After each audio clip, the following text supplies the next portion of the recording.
Okay, so I guess we're gonna have to do Death Note now. Death Note, as far as psychological thrillers go, I think it's the best of all time. Personally, I like Princess Mononoke more than I like Death Note. Princess Mononoke is just a very endearing story to me, and I literally love that story, with the exception of a few creepy things I see in that story. But Death Note I don't necessarily love, but just in terms of pure genius of making this series, I guess I kind of love Death Note in a different way though. I just like it's an insane creation, and like the duel between these two is like legendary on its face. And if you're trying to be objective, Death Note is arguably #1 here, because it's just the most genius creation basically ever. I do like these two more than I like Death Note, but objectively I think Death Note is probably more like better and suitable for everyone. But I'm not sure if this one is objectively better than this. Even if you're a girl and you're watching this and you're looking for like recommendations, Jesus. English is clearly not my first language, but anyway, so Princess Mononoke would be a good shout, okay? Even girls would love this anime. Anybody will love, okay? As long as you're over like 15, 14. I don't know what is the age rating on this, okay? Do check just to be official, but you don't want to watch this one if you're too young, because there is some shocking things you might see. It's not nothing like in terms of violence, but yeah, it's pretty violent too. There is some violence, but nothing that is like disturbingly violent. Death Note, whether you're a girl, a boy, whatever, very good, masterpiece. Yeah, let's carry on though. Let's carry on. I haven't watched this, although this guy is in a lot of places.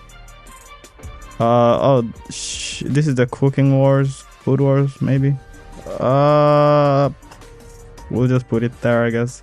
Very beautiful art style, like many beautiful women. Sure. Steins Gate. Okay, so for the longest time, Steins Gate has been arguably my favorite anime of all time.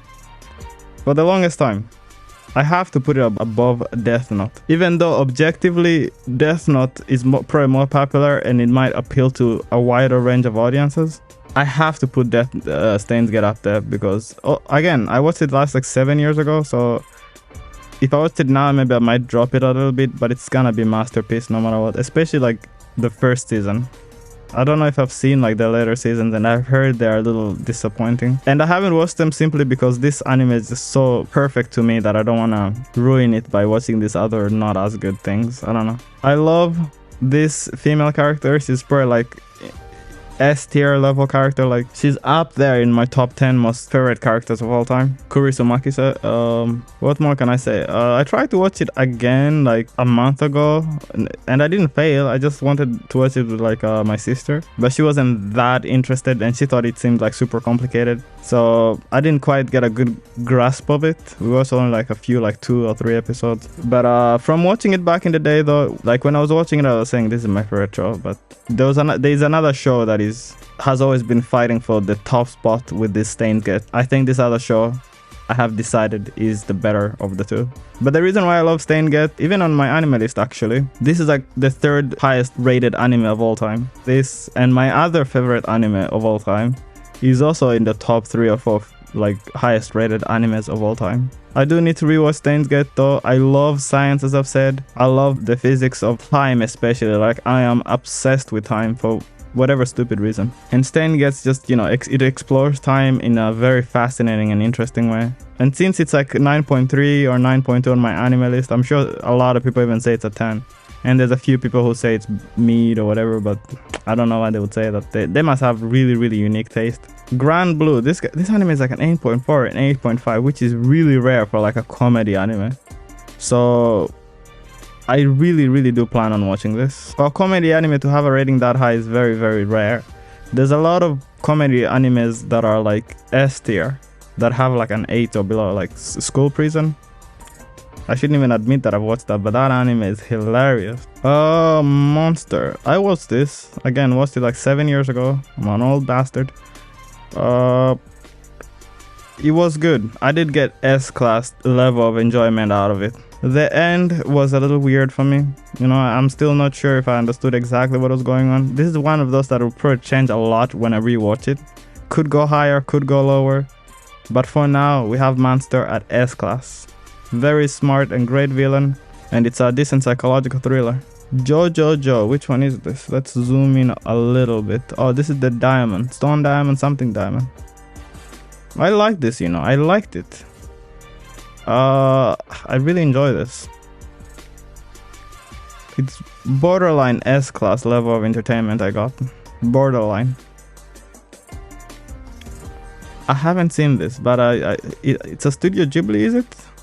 I think it's rated highly, and I do definitely have it on my to watch list. Wolf Children? Or Whale something? Oh, Demon Souls. Demon Souls.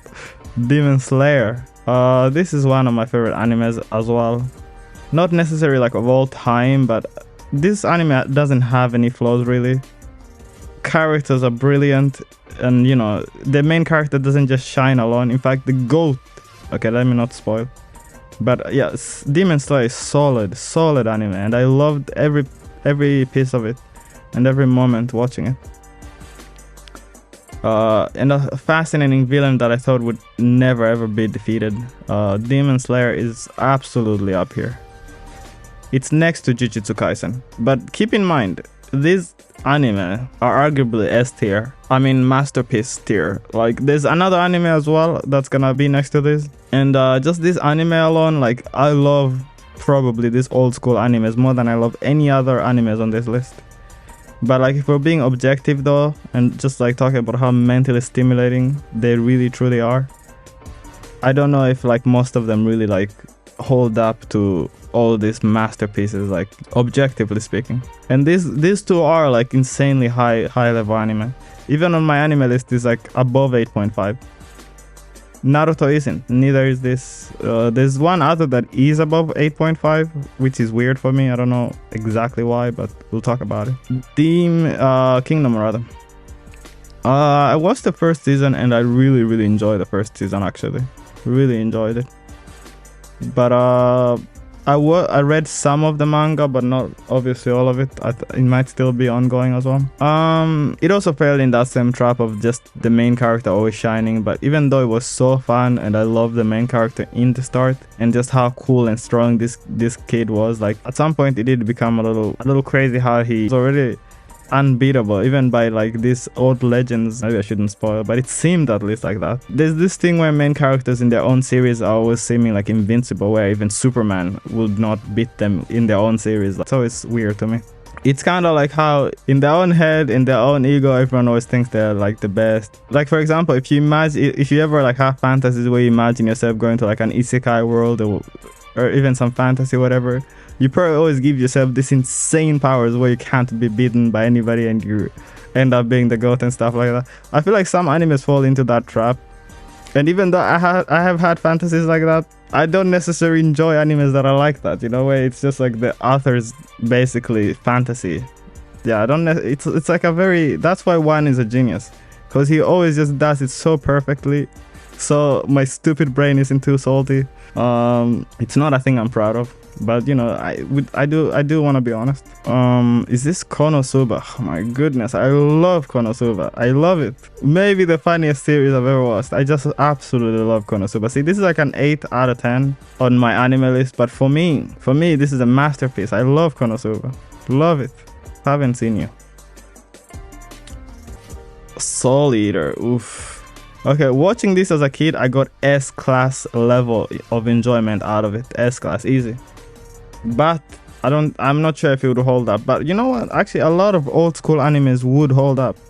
Unless it's like Yu Yu Hakusho, that it has just that one thing where it's just like this dude is dominating the entire series. And you know, which is weird because Togashi, who wrote this, also wrote another anime that is gonna be insanely high on this list. So I don't know how he switched up so much. I don't know, or maybe he was just using a different kind of formula for this. But you know, watching this back then, I would even put it like here. Like I got a lot of enjoyment out of it, you know. But rewatching it recently, I was a little shocked, can't lie. And a lot of people are going to grill me for putting it here, but at least I hope they've seen the entire video before they do that, if the video even justifies. But you know, I've been honest about what a rat of a person I am and my criteria, so you can't really call me nothing. Like, can't call me delusional, because I really do know that, you know, it is kind of suspect that I judge things because of this reason. But you know, it is what it is, you know. Gintama rather, I've watched like, I guess I did try once to watch like first 50 episodes, and you know, it has some moments where it's insanely funny. I'm going to add it onto my watch list, but you know, there's a problem with Gintama where it's like there's a lot of like Japanese jokes and references that just go over my head because I'm just not Japanese, and I just don't get this like culture references and a lot of things that make this anime apparently like a 9 out of 10, but a lot of it goes over my head. And Gintoki is a little OP for my liking. If you're not the main character, for me, you can't be OP. Okay, you can be, but as the main character, if you're too OP, it's just like, you know. Fate Zero. I loved Fate Zero. Loved it. And I'm pretty sure it would hold up even if I would watch it now. Loved Fate Zero. Unlimited Blade Works was not quite as good as Fate Zero. Not quite as good, but it was still insane, and they both have ridiculous animations. The whole like Grail War thing isn't my favorite thing ever, and I feel like it's a little unfortunate and stuff, but Saber, absolutely loved. Alexander the Great, I loved him. But yeah, it's there though, and the series was cool and interesting, I guess. S tier for sure, but you know, I'm not exactly sure where in the S tier. Spirited Away. I think I would love this much more if I would watch it now, actually. But when I watched it back in the day, it was decent. I guess I could give it S tier since it is a Studio Ghibli anyway, but I don't know about Spirited Away, but it was very fun movie. And I just have this feeling, I watched it also like 10 years ago. I just have this massive feeling that if I watched it now, I would enjoy it much better and understand it better.